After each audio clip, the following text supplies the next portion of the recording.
विक्री करण्याच्या उद्देशाने स्वतःजवळ 2.5 किलोचा गांजा बाळगणाऱ्या महिलेविरुद्ध कारवाई करून तिला अटक करण्यात आली आहे। याबाबत सहाय्यक पोलीस निरीक्षक वायकर यांनी दिलेल्या फिर्यादीमध्ये म्हटलं आहे की आरोपी जेरुन्निसा हजरत मंसुरी व वर्ष 43 राहणार मालधक्का रोड देवाली गाव नाशिक रोड ही महिला काल रात्री 8:30 वाजेच्या सुमारास उपनगर येथे संगमित्रा सोसायटी समोर 2.5 किलोग्रॅम गांजा बाळगताना मिळून आली आहे।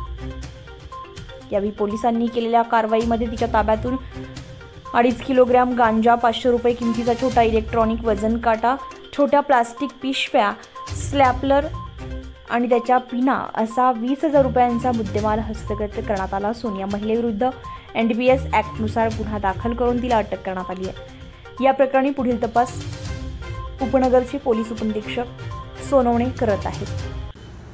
काल दिनांक 28/8/2024 रोजी एक महिला तिच्या ताब्यात विक्री करण्याच्या उद्देशाने गांजा बाळगताना मिळाली। तिथं तो आम्ही छापा टाकून तो जप्त केला आणि सदर गांजा हा 2 किलो वजनाचा होता। त्यासोबत तिच्याकडे आणखी एका पिशवीमध्ये छोटासा वजन काटा, स्टॅपलर, त्या स्टॅपलरच्या पिना आणि छोट्या छोट्या प्लास्टिकच्या बॅग्स अशा साहित्य मिळाले। यावरून तो गांजा तिने विक्री करण्याच्या उद्देशाने स्वतःजवळ बाळगला होता हे निष्पन्न होत असल्याने API सुयोग वायकर यांनी सरकारतर्फे फिर्याद देऊन गुन्हा दाखल केलेला आहे।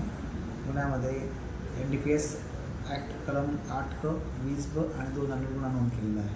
सदर महिला ही अटकेत असून तिची आता पोलीस कस्टडी घेतलेली आहे आणि गुन्ह्याचा पुढील तपास करीत आहे। सर, यात किती आरोपी जमा आहे? सध्या तर 1च आरोपी आहे त्यामध्ये।